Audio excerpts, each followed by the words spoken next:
ಯಾಕೆ ಇಷ್ಟೊಂದು ಡಲ್ ಆಗಿದೆಯಾ? ಏನಾಯ್ತು? ಏನೂ ಇಲ್ಲ, ಸುಮ್ಮನೆ ಹಾಗೆ. ಅಂದ ಹಾಗೆ ನೀನು ಯಾಕೆ ಇನ್ನೂ ಆಫೀಸ್ಗೆ ಹೋಗಿಲ್ಲ? ಮಾಮ್, ಅದು ಒಂದು ಮೀಟಿಂಗ್ ಇತ್ತು, ಕ್ಯಾನ್ಸಲ್ ಆಯಿತು. So I just stayed.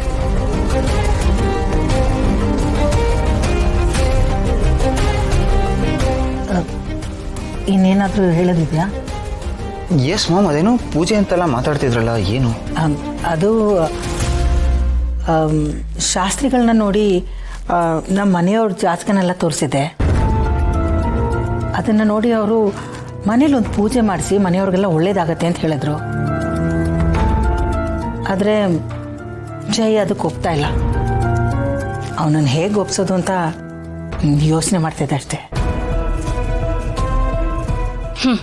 ಇವ್ರದ್ದು ಯಾವತ್ತೂ ಇದ್ದಿದ್ದೆ ತಾನೆ, ಹೊಸದೇನೂ ಅಲ್ವಲ್ಲ. ನನಗಂತೂ ಏನು ಮಾಡಬೇಕು ಅಂತ ಗೊತ್ತಾಗ್ತಾ ಇಲ್ಲ, ತಲೆ ಕೆಟ್ಟೋಗಿದೆ. ಮಾಮ್, ಅದು ಯಾಕೆ ಮಾಮ್ ಅಷ್ಟೊಂದು ತಲೆ ಕೆಡ್ಸ್ಕೊತೀಯಾ? ಅದೇನು ಪೂಜೆ ಅಂತ ನಮಗೆ ಹೇಳು, ನಾವು ಮಾಡ್ತೀವಿ. ಯಾರು ಮಾಡಿದ್ರೆ ಏನಂತೆ? ಪೂಜೆ ಪೂಜೆ ಅಲ್ವಾ? ನೋಡು, ಮನೇಲಿ ಯಾರೇ ಪೂಜೆ ಮಾಡಿದ್ರು ಮನೆಯವ್ರಿಗೆ ಎಲ್ರಿಗೂ ಒಳ್ಳೇದಾಗತ್ತೆ. ಅವ್ನಿಗೆ ಇಷ್ಟ ಇಲ್ಲ ಅಂದ್ರೆ ಅವನ್ನ ಬಿಟ್ಟಾಕು, ನಾವಿದೀವಲ್ಲ.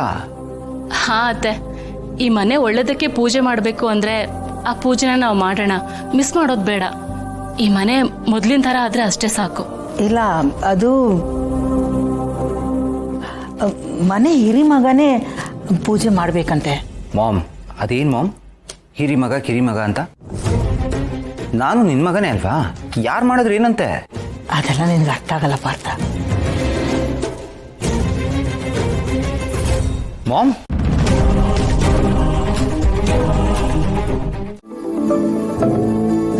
ಹಲೋ. ಏನ್ ಮೇಡಮ್ ಬರ್ಲೇ ಇಲ್ಲ ಇವತ್ತು?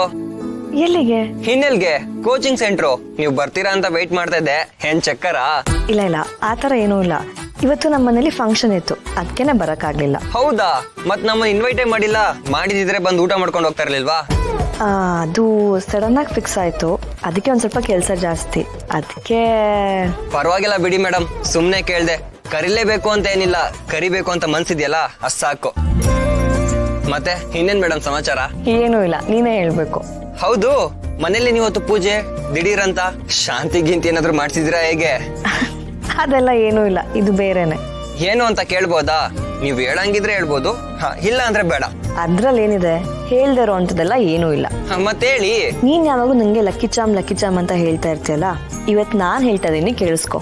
ನೀನು ನನಗೊಂಥರ ಲಕ್ಕಿ ಚಾಮ್ ಇದ್ದಂಗೆನೆ. ನೀನ್ ನನಗ್ ಸಿಕ್ಕಾದ್ಮೇಲೆ ಒಂದ್ ದೊಡ್ಡ ಮಿರಾಕಲ್ಲೇ ನಡೆದಿದೆ. ಮಿರಾಕಲ್ಲ? ಏನ್ ಮೇಡಮ್ ಅದು? ನಾನ್ ನಿಂಗೆ ಯಾವಾಗ್ಲೂ ಹೇಳ್ತಾ ಇದ್ದೆ ಗೊತ್ತಾ, ನಮ್ಮ ಅಕ್ಕನ ಬಗ್ಗೆ, ಹಾಗೇನೆ ಬಾಬ್ನವ್ರ ಬಗ್ಗೆ. ಅವರಿಬ್ರು ಇಷ್ಟು ವರ್ಷ ದೂರ ಇದ್ರು, ಆದ್ರೆ ಇವಾಗ ಅವರಿಬ್ರು ಒಂದಾಗಿದ್ದಾರೆ. ಹೌದಾ? ಇದೇನ್ ಮೇಡಮ್ ಇಂತ ಹ್ಯಾಪಿ ನ್ಯೂಸ್ ಹೇಳ್ಬಿಟ್ರಿ? ಅದಕ್ಕೇನೆ ಇವತ್ತು ಆ ಖುಷಿಯಲ್ಲಿ ನಮ್ಮ ಮನೇಲಿ ಹಬ್ಬದ ವಾತಾವರಣ. ಸೂಪರ್ ಅಲ್ವಾ ಮೇಡಮ್? ಕೇಳೋದಕ್ಕೆ ತುಂಬಾ ಖುಷಿ ಆಗ್ತಾ ಇದೆ. ಅವರಿಬ್ರು ದೂರ ಆಗಿ ಅಂದಾಜ್ ಎಷ್ಟು ವರ್ಷ ಆಗಿತ್ತು ಮೇಡಮ್? ಏನ್ ಶತಮಾನನೇ ಆಗೋಗಿತ್ತಾ? 6 ವರ್ಷ ಆಗಿತ್ತು ಅವರಿಬ್ರು ದೂರ ಆಗಿ. ಆದ್ರೆ ನೀ ನನಗ್ ಸಿಕ್ಕಿದ್ಮೇಲೆ ಅವರಿಬ್ರು ಒಂದಾಗಿದ್ದಾರೆ, ಅದಕ್ಕೇನೆ ಹೇಳಿದ್ದು ಲಕ್ಕಿ ಚಾಮ್ ಅಂತ. ಅಂದ್ರೆ ನನ್ನಣೆ ಬರ ನೆಟ್ಗಿಲ್ಲ ಅಂದ್ರೂ ಕೈ ಕಾಲ್ ಗುಣ ಚೆನ್ನಾಗಿದೆ ಅನ್ನಿ. ಖುಷಿನೇ ಮೇಡಮ್, ನಮ್ಮಿಂದ ಇನ್ನೊಬ್ರಿಗೆ ಒಳ್ಳೇದಾಗಿದೆ ಅಂದ್ರೆ. ಮತ್ತೆ ಇದನ್ನೆಲ್ಲ ತಮಾಷೆಗೆ ನನ್ ಕಾಲ್ ಎಳಿಯಕ್ ಹೇಳ್ತಿಲ್ಲ ತಾನೆ? ಅಯ್ಯೋ, ನಾನ್ ಯಾಕೋ ಹಾಗ್ ಮಾಡ್ಲಿ? ಆ ತರ ಮಾಡೋದ್ರಿಂದ ನನಗೇನ್ ಸಿಗತ್ತೆ? ನಿಜವಾಗ್ಲೂ ಹೇಳ್ತಾ ಇದೀನಿ. ಹಾಗೇನೆ ನಂಗ್ ಮನೇಲಿ ತುಂಬಾನೇ ಕೆಲ್ಸ ಇದೆ, ನನಗೆ ಆಮೇಲೆ ಫೋನ್ ಮಾಡ್ತೀನಿ, ಆಯ್ತಾ? ಹಲೋ ಮೇಡಮ್, ಒಂದ್ ನಿಮಿಷ, ಇನ್ನೊಂದೇನೋ ಹೇಳ್ಬೇಕಿತ್ತು. ಏನು? ಅದು ಇವತ್ ನಿಮ್ಮನ್ನೆಲ್ಲ ಹೊರಗಡೆ ಕರ್ಕೊಂಡು ಹೋಗೋಣ ಅನ್ಕೊಂಡಿದ್ದೆ, ಬರಕ್ಕಾಗುತ್ತಾ ಮೇಡಮ್? ಇವತ್ತಾಗಲ್ಲ ಸುನಿ, ಮನೇಲಿ ನಿಜವಾಗ್ಲೂ ತುಂಬಾ ಕೆಲ್ಸ ಇದೆ, ಹಾಗೆ ಸಂಬಂಧಿಕರೆಲ್ಲ ಬಂದಿದ್ದಾರೆ. ನಾನು ನಿಂಗೆ ನಾಳೆ ಸಿಗ್ತೀನಿ, ಸರಿನಾ? ಓಕೆ, ಬಾಯ್. ಓಕೆ ಮ್ಯಾಮ್, ಬಾಯ್.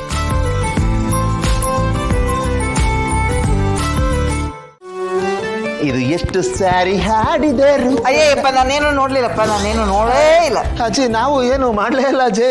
ಕಂಡ್ಬಿಟ್ಟು ಇದೇ ಈಗ ಪ್ರೇಮ ಗೀತೆ ಹಾಡ್ಕೊಂತ ಬರ್ಲಿಲ್ವಿಲ್ಲ? ಅಯ್ಯೋ ಅಜ್ಜಿ, ಅಯ್ಯೋ ಅಜ್ಜಿ, ಅದನ್ನ ನಾನು ಇವಳಿಗೆ ಹಾಡಿದ್ದಲ್ಲ, ನಿನ್ ಹೆಂಡತಿಗೆ ಹಾಡು ಅಂತ ನಿಮ್ಮ ಅಮ್ಮಗನಿಗೆ ಫೋನ್ ಮಾಡ್ತಾ ಇದ್ದೆ, ಅಷ್ಟಲ್ಲಿ ಇವ್ಳು ಫೋನ್ ಕಿತ್ಕೊಂಡ್ಬಿಟ್ಲು. ಫೋನ್ ಕೊಡೆ ಅಂತ ಹಿಂದೆ ಬಿದ್ದಿದ್ದೆ ಅಷ್ಟೇ ಅಜ್ಜಿ. ನೋಡಿ ಅಜ್ಜಿ, ಸಿಕ್ಕಾಪಟ್ಟೆ ತರಲೆ ಇವನು. ನಿಮ್ಮ ಮೊಮ್ಮಗನ್ ಯಾವಾಗ್ಲೂ ಗೋಳಿಕೊಳ್ಳೋದೇ ಕೆಲಸ, ಅದಕ್ಕೆ ಸ್ವಲ್ಪ ಕಿವಿ ಹಿಂಡ್ತಾ ಇದ್ದೆ. ಇರ್ಲಿ ಬಿಡಮ್ಮ. ಇವನು ಗೋಳು ಇಕ್ಕೊಳ್ಳೋದೇ ಅವನಿಗೂ ತುಂಬಾ ಇಷ್ಟ. ಇವನು ಇರ್ಲಿಲ್ಲ ಅಂದಿದ್ರೆ ಅವನು ನೀರಿಂದ ಹೊರಗೆ ಬಿದ್ದ ಮೀನು ವಿಲಿ ವಿಲಿ ಅಂತ ಒದ್ದಾಡ್ತಿದ್ವಲ್ಲ, ಆ ತರ ಒದ್ದಾಡ್ಬಿಡ್ತಿದ್ದ. ನನಗೆ ಆನಂದನ್ ಕಂಡ್ರೆ ಪರಮಾನಂದ. ಹಾ, ಅವನ್ನ ನೋಡಿದ್ರೆ ನನ್ಗೇನೋ ಒಂಥರ ಖುಷಿ ಆಗ್ತಾ ಇರ್ತದೆ ನೋಡು. ಯಾವಾಗ್ಲೂ ತಮಾಷೆ, ಮನಸ್ಸು ತುಂಬಾ ಒಳ್ಳೇದು. ಆಹಾ, ಎಂತ ಒಳ್ಳೆ ಮಾತು ಹೇಳಿದ್ರಿ. ಕೇಳಿಸ್ಕೊಂಡೇನೆ? ಕೇಳಿಸ್ಕೊಳ್ಳಿಲ್ವಾ? ಅಜಯ್, ಇನ್ನೊಂದ್ಸರ್ತಿ ಹೇಳಿ. ಆ ಕೊನೆಯದಾಗ 2 ಲೈನ್ ಹೇಳಿದ್ರಲ್ಲ, ಅದು ಹೇಳಿ ಅಜ್ಜಿ. ಅಜ್ಜಿ, ಇವನ್ನ ಮಾತ್ರ ನಂಬೇಡಿ, ಮಹಾನ್ ಛತ್ರಿ ಇವನು. ನಾನಾಗಿದ್ದಕ್ಕೆ ಇವನ್ ಜೊತೆ ಇದ್ದೀನಿ, ಬೇರೆ ಯಾರಾದ್ರೂ ಆಗಿದ್ರೆ ಯಾವತ್ತೋ ಓಡೋಗಿರೋರು. ನನ್ಗೊಂದು ವಿಷಯ ಅರ್ಥ ಆಗ್ತಾ ಇಲ್ಲ ಕಣೆ. ಅಲ್ಲ ಅಜ್ಜಿ, ಮದ್ವೆ ಆಗಿರೋ ಪ್ರತಿ ಹೆಣ್ಣು ತನ್ನ ಗಂಡನ್ ಇದೇ ಮಾತ ಹೇಳೋದು, ನಾನಾಗಿದ್ದಕ್ಕೆ ನಿನ್ ಜೊತೆಗಿದ್ದೀನಿ, ಬೇರೆ ಯಾರಾದ್ರೂ ಆಗಿದ್ರೆ ಓಡೋಗ್ಬಿಡ್ತಿದ್ರು ಅಂತ. ಹೆಂಗಚ್ಚಿ ಅದು? ಇರ್ಲಿ ಬಿಡು, ನಾನು ನನ್ನ ಗಂಡನ್ಗೆ ಹಿಂಗೆ ಹೇಳ್ತಿದ್ದೆ. ನೀವು ಹಂಗೇನ? ಹೋಗಿ ನಿಮ್ಗೆ ಹೇಳ್ತಾ ಇದ್ದೀನಿ ನೋಡಿ ನಾನು. ಜೋಕ್ ಸಪ. ಅಜ್ಜಿ, ಅಮ್ಮ, ಗೆಳೆಯ ಅದಕ್ಕೆ ಇಬ್ರು ಒಂದಾದ್ರಲ್ಲ, ನನಗೆ ತುಂಬಾ ಸಂತೋಷ ಆಗ್ತಾ ಇದೆ. ಹಾಲು ಕುಡ್ದಷ್ಟೇ ಸಂತೋಷ. ಬರೀ ಹಾಲಲ್ಲ, ಹಾಲಿಗೆ ಜೇನು ಹಾಕೊಂಡು ಕುಡ್ದಷ್ಟೇ ಸಂತೋಷ. ಹಾಲು ಜೇನು ಅಂತಿದ್ದ ಹಾಗೆ ಅಣ್ಣವ್ರ ಹಾಡು ನೆನಪಾಗೋಯ್ತು ಕಣೆ. ಹಾಲು ಜೇನು ಒಂದಾದ ಹಾಗೆ ಗೆಳೆಯ ಅತ್ಗೆ ಜೀವನ ಅಲ್ವಾ ಅಜ್ಜಿ? ಹೌದಪ್ಪ, ಅವರಿಬ್ರು ಹಾಲು ಜೇನೆ. ಮಕ್ಕಳು ಈ ದ್ರಾಕ್ಷಿ ಗೋಡಂಬಿ. ಹಾಲು ಜೇನು ದ್ರಾಕ್ಷಿ ಗೋಡಂಬಿ. ಈಗ ಫ್ಯಾಮಿಲಿ ಕಂಪ್ಲೀಟ್ ಆಯ್ತು. ಅದೇ ಕಂಪ್ಲೀಟ್ ಆಗುತ್ತೆ ಚಿನ್ನ. ಬಾದಾಮಿ ಸೇರ್ಬೇಕು, ಆಗ್ಲೇ ಅವನ ಫ್ಯಾಮಿಲಿ ಕಂಪ್ಲೀಟ್ ಆಗೋದು. ಬಾದಾಮಿ? ಅದೇ ಆ ಮಗು ಕಳೆದೋಗಿತ್ತಲ್ಲ, ಅದು ಬಂದು ಸೇರಿದ್ರೇನೆ ಕಂಪ್ಲೀಟ್ ಆಗೋದು. ಹೌದು ಆನಂದ್, ನನಗೂ ಕೊರತೆ ತುಂಬಾ ದಿನದಿಂದ ಕಾಡ್ತಾ ಇದೆ. ಪಾಪ ಮಗು ಎಲ್ಲಿದೆಯೋನೋ, ಆದಷ್ಟು ಬೇಗ ಸಿಕ್ಬಿಟ್ರೆ ಸಾಕು. ಆನಂದ, ಆ ಮಗು ಬಗ್ಗೆ ಏನಾದ್ರೂ ಗೊತ್ತಾಯ್ತೇನೋ? ಇನ್ನೂ ಏನೂ ಗೊತ್ತಾಗಿಲ್ಲ, ಬಟ್ ಒಳ್ಳೇದಾಗತ್ತಮ್ಮ. ಆ ಮಗು ಸಿಕ್ಕೇ ಸಿಗುತ್ತೆ.